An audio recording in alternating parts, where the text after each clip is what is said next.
नमस्कार किसान मित्रों आज के वीडियो में बात करेंगे कि धान की फसल में कौन कौन सा उपाय करें कि जो दानों का भराव हो वह अच्छे से हो, एक भी दाना खाली ना रहे। कौन कौन से खादों का प्रयोग करें जिससे दानों का भराव अच्छे से हो और अंत में जो हमें पैदावार मिले हमारी धान की फसल से वह अच्छी पैदावार मिले।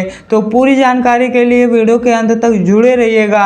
अगर आपने अभी तक हमारे इस चैनल को सब्सक्राइब नहीं किया है तो सब्सक्राइब कर लीजिएगा। तो चलिए शुरू करते हैं। किसान मित्रों, जो आपको पहला कार्य करना है वह यह है कि जब आपकी धान की फसल गोभ की अवस्था हो उस समय से लेकर बालियों में दानों का भराव तक के समय तक आपको पानी की कमी अपने धान की फसल में नहीं होने देनी है।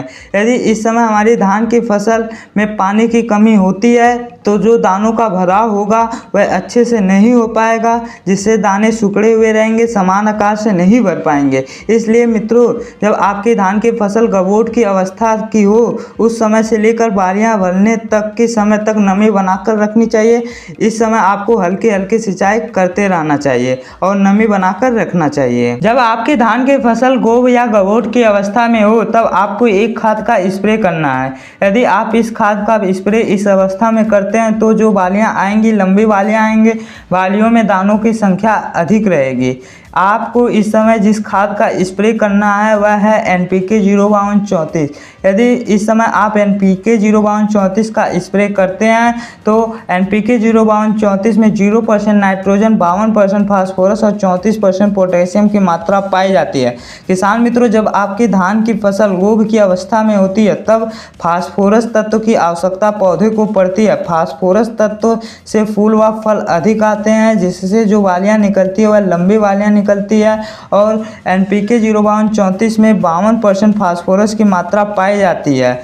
यदि आप इस समय गोभ की अवस्था में NPK 05234 का प्रयोग अपने धान की फसल में करते हैं तो आपको इसका एक शानदार लाभ प्राप्त होगा। आपको इस NPK 05234 का प्रयोग इसी समय गोभ की अवस्था में करना है। यदि आप इसका प्रयोग किसी अन्य अवस्था में करते हैं तो आपको उतना शानदार लाभ प्राप्त नहीं होगा जितना शानदार लाभ इस अवस्था में मिलेगा आपको। इसलिए NPK 05234 का प्रयोग गोभ की अवस्था में ही करनी चाहिए। और NPK 05234 में 34% पोटास की भी मात्रा पाई जाती है। पोटास से दानों का भराव अच्छी प्रकार से होता है, दाने मोटे, लंबे, चमकदार एवं वजनदार बनते हैं। मतलब मित्रों, दानों के भराव के समय एक मुख्य भूमिका पोटास तत्व निभाता है, जो खाली छिलके की समस्या देखने को मिलता है। इस समस्या का एक मुख्य कारण यह भी हो सकता है कि आपकी धान की फसल में पोटास की कमी हो रही है। पोटास जहाँ एक और पौधे के भोजन में काम आता है, वहीं दूसरी ओर यह हमारे पौधे को कीट व रोगों से रक्षा करता है, जिससे हमारा पौधा कीट व रोगों के प्रति प्रतिरोधी बनता है। और यह पौधे के तने को मजबूती प्रदान करता है, जिससे पौधा गिरने के प्रति सहनशील बनता है। यदि NPK 05234 की मात्रा पर बात करें तो आपको 1 किलोग्राम प्रति एकड़ की दर से NPK 05234 का प्रयोग करना है। आप इस समय इसके साथ बोरान का भी प्रयोग कर सकते हैं। बोरान का भी प्रयोग बालियां निकलने से पहले ही करना चाहिए, क्योंकि इसका मुख्य कार्य परागण से संबंधित होता है। बोरान से फूल व फल कम झड़ते हैं। यदि इसकी मात्रा पर बात करें तो आपको अपनी धान की फसल में 100 ग्राम प्रति एकड़ के हिसाब से बोरान को लेना है। आपको 1 किलोग्राम NPK 05234 और 100 ग्राम बोरान को 150 लीटर पानी में घोल बनाकर अपने 1 एकड़ के खेत में इसका स्प्रे करना है। अगर किसान मित्रों, आपकी धान की फसल में बालियां निकल चुकी हैं और बालियों में दानों का भराव होना शुरू हो गया है तब आपको इस समय NPK 0050 का स्प्रे करना है। NPK 0050 में 0% नाइट्रोजन, 0% फास्फोरस और 50% पोटास की मात्रा पाई जाती है और कुछ मात्रा में सल्फर की भी मात्रा पाई जाती है NPK 0050 में। दानों के भराव के समय पोटास बहुत आवश्यक तत्व होता है पौधे के लिए।